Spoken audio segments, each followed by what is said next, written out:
আপনার ফেসবুক পেজে আপনি রিচ বাড়াবেন কিভাবে? অনেকের ফেসবুক পেজে দেখবেন তারা যখন কোনো পোস্ট করে বা তারা যখন কোনো ভিডিও আপলোড করে, তাদের পোস্টগুলো বেশি পরিমাণে রিচড হয়ে যায়। অর্থাৎ বেশি পরিমাণে কিন্তু মানুষ ভিউ করে, যেমন দেখেন 1.4 মিলিয়ন, তারপরে আরেকটা ভিডিওতে 1.7 মিলিয়ন, আরেকটা ভিডিওতে 3.7 মিলিয়ন। অর্থাৎ পোস্ট করলেই কিন্তু মিলিয়ন, মিলিয়ন ভিউ চলে আসে, রিচ, এনগেজমেন্ট সবকিছু হয়ে থাকে।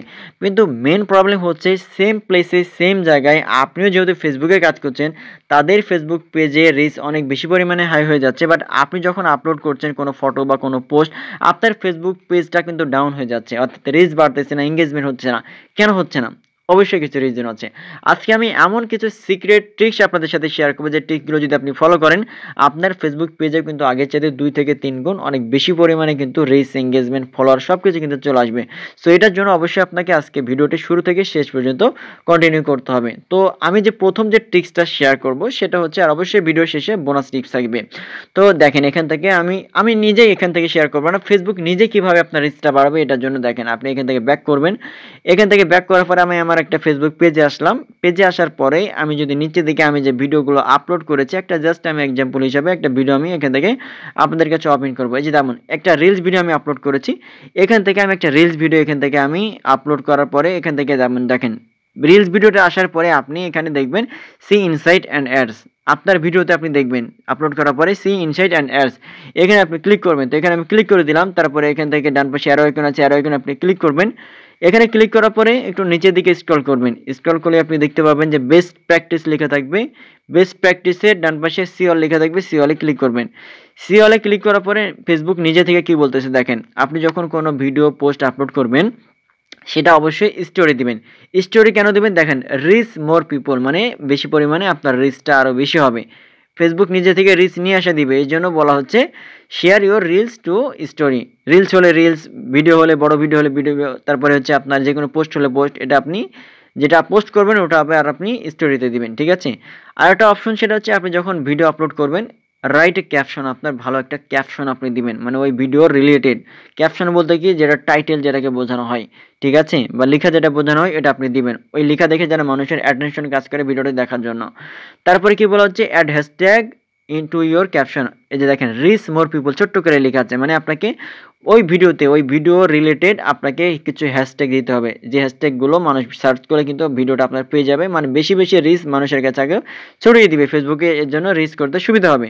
তারপরে এডিট, আপনাকে ভিডিও যখন আপনি এডিট করবেন সেই সময় আপনার ভিডিওতে অবশ্যই আপনি কিছু স্টিকার বা কিছু টেক্সট আপনি অ্যাড করে দিবেন, যেটা মানুষের জন্য অ্যাটেনশন গ্র্যাব করে এই জন্য। তারপরে আপনার ভিডিওটা মিউট হয়ে গেছে কিনা, সাউন্ড ঠিকঠাক আছে কিনা এটা চেক করে নেবেন। তারপরে হচ্ছে ভিডিওটা অবশ্যই আপনার রিলস ভিডিও যদি হয় 15 থেকে 30 সেকেন্ড, মানে 90 সেকেন্ডের মধ্যে, মানে 15 সেকেন্ড থেকে 1.5 মিনিটের মধ্যে আপনাকে রিলস ভিডিও আপলোড করতে হবে। অথবা আপনি যদি লং ভিডিও আপলোড করেন তাহলে সেক্ষেত্রে আপনাকে অবশ্যই 3 মিনিটের উপরে আপলোড করতে হবে, ঠিক আছে। তারপরে ইনশিওর দ্যাট রিলস অ্যাটলিস্ট হচ্ছে আপনার 720 পিক্সেল, অর্থাৎ আপনার ভিডিওটি অবশ্যই হাই রেজুলেশন হতে হবে, কোয়ালিটি যেন ঠিকঠাক থাকে, ঝাপসা যেন না হয়, ক্লিয়ার যাতে হয়, এইচডি হয়, এরকম ভিডিও আপনাকে আপলোড করতে হবে। তাহলেই যেটা হবে, আপনার ফেসবুক পেজের রিচ, এঙ্গেজমেন্ট সব কিছু কিন্তু বাড়তে থাকবে।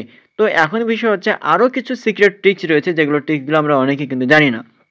এই ট্রিক্সগুলো হচ্ছে, এখান থেকে ব্যাক করি, আপনাকে ফেসবুক পেজে আপনাকে মানে লং ভিডিও চাইতে রিলস ভিডিও বেশি পরিমাণে আপনাকে আপলোড করতে হবে, কারণ ফেসবুক অ্যালগোরিদম এটাই বলা হচ্ছে যে আপনার লং ভিডিও চাইতে রিলস ভিডিওতে মানুষ কিন্তু বেশি পরিমাণে কিন্তু ভিউ করে। এটা কিন্তু হয়তো বা আপনিও কিন্তু দেখবেন, রিলস ভিডিওতে কেন বেশি পরিমাণ মানুষ ভিউ করে। ভিউ করার একটাই রিজন হচ্ছে, সেই ভিডিওটা হচ্ছে কারণ শর্ট ভিডিও, কারণ মানুষ লং ভিডিও, বড় পরিমাণে ভিডিও দেখতে অভ্যস্ত নয়। দেখেন এখানে কিন্তু রিলস ভিডিওগুলো কিন্তু অনেকে আপলোড করে রাখছে, বাট এই জন্য হচ্ছে আপনাকে অবশ্যই রিলস ভিডিওটা আপলোড করতে হবে। আপলোড করবেন আপনি অবশ্যই শর্ট ভিডিও, মানে 30 সেকেন্ডেরও, মানে 1.5 মিনিটেরও যত শর্ট করা যায় এরকম আপনি শর্ট ভিডিও আপনি আপলোড করবেন, তাহলে দেখবেন যে ফেসবুকে, নাহলে আপনাকে সপ্তাহে 4টার উপরে আপনাকে রিলস ভিডিও আপলোড করতে হবে, তাহলে খুব সহজে কিন্তু আপনার রিচ, এঙ্গেজমেন্ট বাড়তে থাকবে। এবং দ্বিতীয়ত বিষয় হচ্ছে, আপনার ফেসবুক পেজে এঙ্গেজমেন্ট আপনাকে নিয়ে আসতে হবে। এটার জন্য যদি আমি এখানে যাই, প্রফেশনাল ড্যাশবোর্ডে যদি আমি এখান থেকে আসি, আসার পরে দেখেন ফেসবুক নিজে থেকে এখানে বলতেছে, দেখেন এঙ্গেজমেন্ট। এঙ্গেজমেন্ট মানে কি? এঙ্গেজমেন্ট মানে যারা আপনার ভিডিওতে হচ্ছে লাইক কমেন্ট করবে, করবে তাদেরকে আপনি রিপ্লাই দিবেন, ঠিক আছে, কমেন্টে রিপ্লাই দিবেন, মানুষের ভিডিওতে কমেন্ট করবেন। যেমন দেখেন এঙ্গেজমেন্ট বলা হচ্ছে, এঙ্গেজমেন্ট এটা অনেক ইম্পর্টেন্ট একটা বিষয়। আপনার ফেসবুক পেজে আপনার ভিডিওতে যদি এঙ্গেজমেন্ট ভালো হয় তাহলে কিন্তু খুব সহজেই ফেসবুক নিজে থেকেই অনেক রিচ করে দেয়, অনেক মানুষের কাছে নিয়ে চলে যায়। যেমন দেখেন এখান থেকে আমার পোস্টের রিপ্লাই দেওয়ার কথা বলতেছে, এই জন্য অবশ্যই আপনি রিপ্লাই দেওয়ার ট্রাই করবেন, ঠিক আছে। তৃতীয়ত বিষয় হচ্ছে ট্রেন্ডিং টপিকে আপনি কাজ করবেন। ভিডিওতে দেখবেন যে হচ্ছে অনেক ট্রেন্ডিং টপিক থাকে, হ্যাঁ, ভাইরাল টপিক থাকে। বাংলাদেশে প্রায় প্রতিনিয়ত কিছু না কিছু ভাইরাল টপিক থাকে। ওই টপিকগুলো নিয়ে আপনি ভিডিও আপলোড করবেন, ওগুলো মানুষ বেশি দেখে, সার্চ করে বেশি, দেখবেন যে খুব বেশি পরিমাণে, তাহলে আপনার ফেসবুক পেজটা গ্রোথ পেজে চলে আসবে, রিচ হবে, ভিউ হবে, এঙ্গেজমেন্ট হবে, সব কিছু হবে। এবং লাস্ট একটা ট্রিক, সেটা হচ্ছে আপনাকে অবশ্যই টাইম মেনটেন করে আপনাকে ভিডিও আপলোড করতে হবে। কারণ আপনি যদি দিনে আজকে মনে করেন যে 1টার সময় আপলোড করতেছেন দুপুর, আরেকদিন 7টার সময়, তারপরের দিন 9টার সময়, এভাবে করলে কিন্তু হবে না। একটা নির্দিষ্ট টাইম শিডিউল মেনটেন করে আপনি যদি আপলোড করেন সন্ধ্যা 6:30 থেকে আপনাকে 9:30টার মধ্যে, রাত, এর মধ্যে আপনাকে আপলোড করতে হবে। কারণ এই সময় মানুষ বেশি অ্যাক্টিভ থাকে, তারা কিন্তু ভিডিওটি বেশি বেশি দেখে। এই বিষয়গুলো যদি আপনি ফলো করে কাজ করেন তাহলে অবশ্যই দেখবেন যে আপনার ভিডিওতে আগে যেতে রিচ, এঙ্গেজমেন্ট, ফলোয়ার সব কিছু কিন্তু আপনার কিন্তু অনেক হাই থাকবে, বেড়ে যাবে খুব সহজেই। সেভাবে খুব কন্টিনিউয়াসলি যদি করতে থাকেন আপনি দেখবেন যে অবশ্যই আপনি রিচ প্রবলেম থেকে আপনি সলভ পেয়ে যাবেন। সো এরকম ইম্পর্টেন্ট ভিডিও প্রতিনিয়ত পেতে অবশ্যই আপনি চ্যানেলটা সাবস্ক্রাইব করবেন। ধন্যবাদ।